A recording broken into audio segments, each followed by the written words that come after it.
Hello, Crafty Crandall fam! Today I have for you an art haul. I am going to be showing you some things that I have bought recently that I plan on doing a more in-depth review video for. However, I wanted to share them here in an art haul, do some swatches, get that whole process out of the way so that the review video is just me doing art with the pieces and talking about how I like them and what my thoughts are on them. So this video is going to be more of a first impressions and just kind of testing things out for you. The first item that I have in this haul is the Posca markers. I should point out that all of the supplies that I have bought are things that I feel like are the most heavily influenced or most commonly recommended supplies on YouTube. So I bought them because that is kind of what I wanted to explore and I wanted to know if they were worth the hype. So, Posca markers. You've probably used them before. I know that I have used the white Posca marker before. I did so last Inktober. If you want to see the sketchbook tour that I have for that, you can click the card up above. But that was the only experience I've really had with Posca markers, and I've seen some amazing artwork made with Posca markers. So let's tear into this bad boy and look and see what we got. Yeah. Wow. That's a really nice color selection. And I will put up a close-up of some of the colors for you. But these look really nice. I was reading online that you can't shake them like with the cap right side up. Or maybe it was down. I should probably look again. But I was reading online that that's a good way to make your Posca markers explode. So I will say that these come in like a package that you can kind of just keep them in so that they are horizontally oriented. And it comes with 15 colors, including what appears to be a beige type, like peach color for skin. So that'll be interesting to use as well. I am very excited to try these bad boys out. The second supply that I bought, and this one was a struggle to get. Struggle, let me emphasize that. I have ordered this sketchbook 3 times. 3. And do you know how many times I received it? Once. Because every time that I've ordered it previously, I put in my order through Amazon and the sketchbook says it's going to be delivered in 2 days. 2 days rolls around, it doesn't get here, it says it's been delayed, it says it's somewhere. And so I've been really frustrated with it because I wanted to try this sketchbook for a really long time. And so finally I have it. 3rd time is the charm. This time it did come in the 2 days that it said it was going to come, so that is exciting. And if you watched one of my most recent videos, I did a sketch with me, or paint with me in my sketchbook, and so in doing that, I mentioned that I am going to be finishing that sketchbook very soon, and so this sketchbook is to replace that one.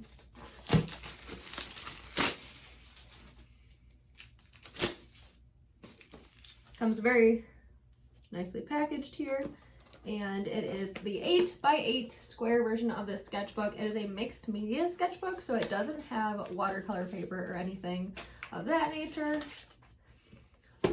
Let's read the facts here. It is a perfect square. It has a hard cover, heavyweight paper. It is 122 pounds, so not the same weight as watercolor paper, but decent paper. Oh, look at this.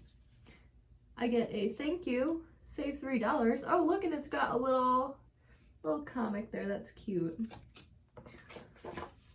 All right, and okay, yeah, that's decent weight paper. It is very smooth paper, so this will be nice for graphite work, for gouache maybe. I'm gonna try some gouache on it. Definitely the Posca markers. So yeah, this is a really nice weight. I love the square orientation, and it does have a ribbon to keep your place, which I can usually, you know, take or leave. It depends on the sketchbook. Some sketchbooks I like it, some sketchbooks I don't, but it has that there as well.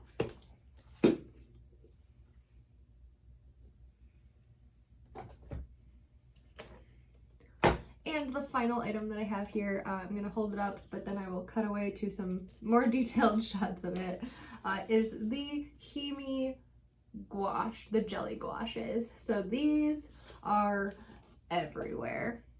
If you follow pretty much anyone on the painting YouTube space, they have probably tried these, and you've probably heard of them. I was feeling left out. I wanted to give it a shot. And so here I am. Look at this. We got a little thank you card and a little swatch card of all of the colors. And then we have, ooh, that's really cute. Look at how nicely packaged these brushes are. That's adorable. And it comes with 3 brushes. So a flat, a filbert, and a round brush. And then all of the jelly gouaches come individually packaged so that they don't dry up in transit, and all of the colors were listed there. I will do a full opening and swatching for you now so that you can see that process. All right, on to the swatches of these products. So I did all of the swatches in the Illo Sketchbook right on the back page so that I have them easily accessible, but they're not taking up a dedicated page of the sketchbook. The Posca markers were so much fun to work with. The individual markers do take a little bit of time after you've shaken them. You have to push down on the tip several times to make it work.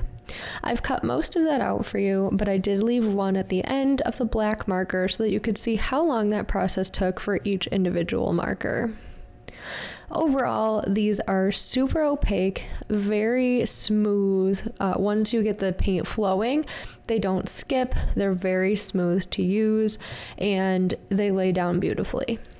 I would recommend not using them with a water-based marker underneath, as I did find that the Tombow marker that I used to do the writing on the page smudged as I went over it with the individual markers. So that was kind of upsetting. I regret doing that. I should have used either an alcohol-based marker or something else. So tip number 1, don't use water-based markers with them. Other than that, I think that they're just such a fun, opaque product to use.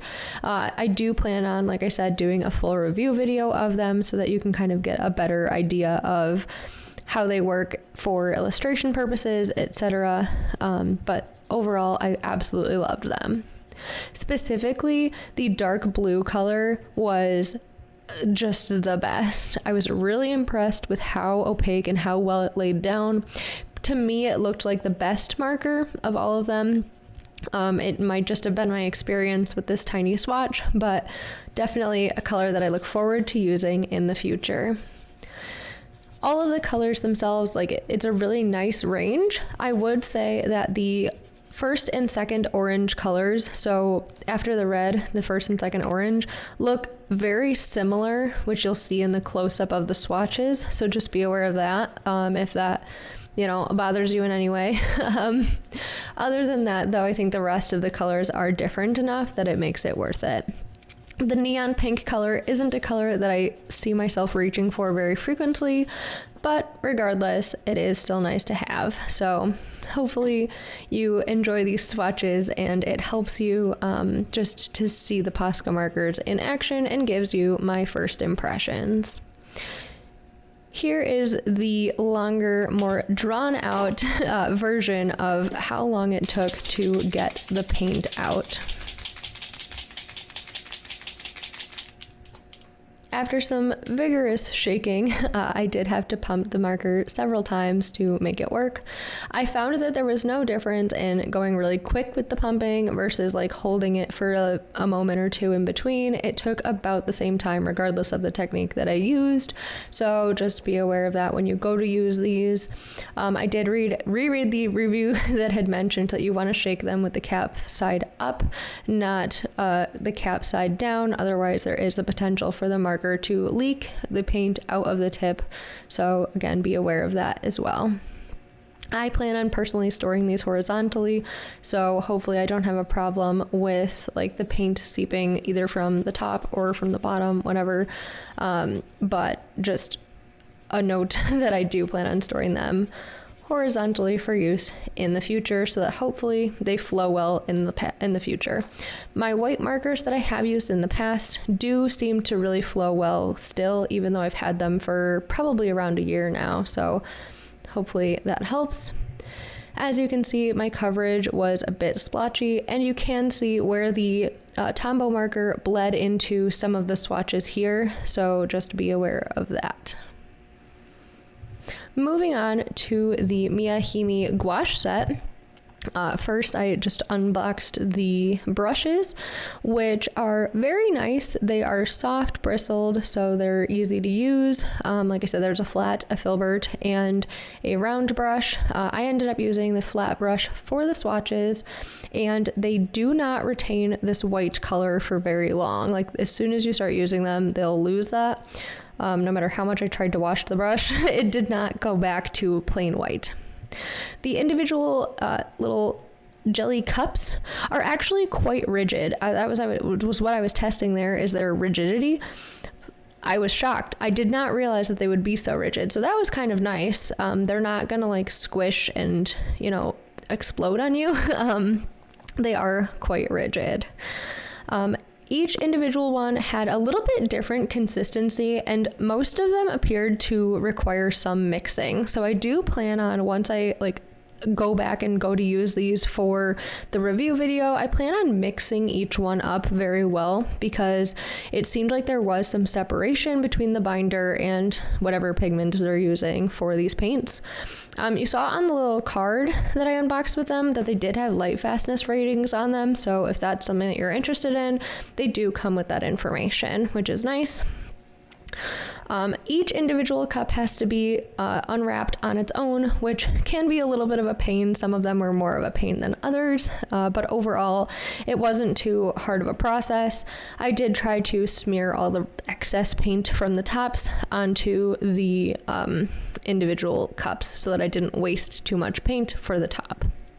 I then went in and tried to arrange the colors in a way that would suit me, because I did not like how they had them just randomly arranged in the box, which proved to be a bit more of a process than I thought, as each time I did it, I ended up missing a color or accidentally put a color where it didn't belong. So I had to do probably 3 iterations of taking them out and putting them back in, but eventually I did get there with the color arrangement that I preferred. So in that way, I do think it's really nice that you have the ability to take them out and put them in. It's really nice that you can kind of orient them the way that you want, and if you only want to use a couple of colors, like if you wanted to do, I don't know, like a 3-color challenge, you could do that with these. So overall, it was a very fun process of taking them out, putting them back in, and I think that the color arrangement that I ended up with was really nice. As far as the swatches go, I did a time lapse for you here so that you can see them. Overall, the paints, like I said, did have some different consistencies, so that's something that I noticed, but overall were pretty fun to use. Very opaque, again, as you would expect of a gouache, and I think overall they are going to be great. I'm excited to try to use them. First impressions is basically just that they look really nice. They seem to function as a gouache does. They seem to have really nice vibrancy and an interesting color selection. Some of the colors aren't exactly what I would choose, but overall I'm interested to see what I can make of them, because obviously you can choose to mix your own colors and kind of use them to your advantage in whatever way you want. Here in the close-up, you can kind of see some of the separation that I was talking about, which I'm assuming that mixing them up will get rid of, so I'm not too worried about it, but I did just want to highlight it as far as a first impressions goes. Also, you can see the difference in consistency from that dark blue to the other colors. So just points for you to be aware of, and I hope that this video is helpful if you're interested in buying this product.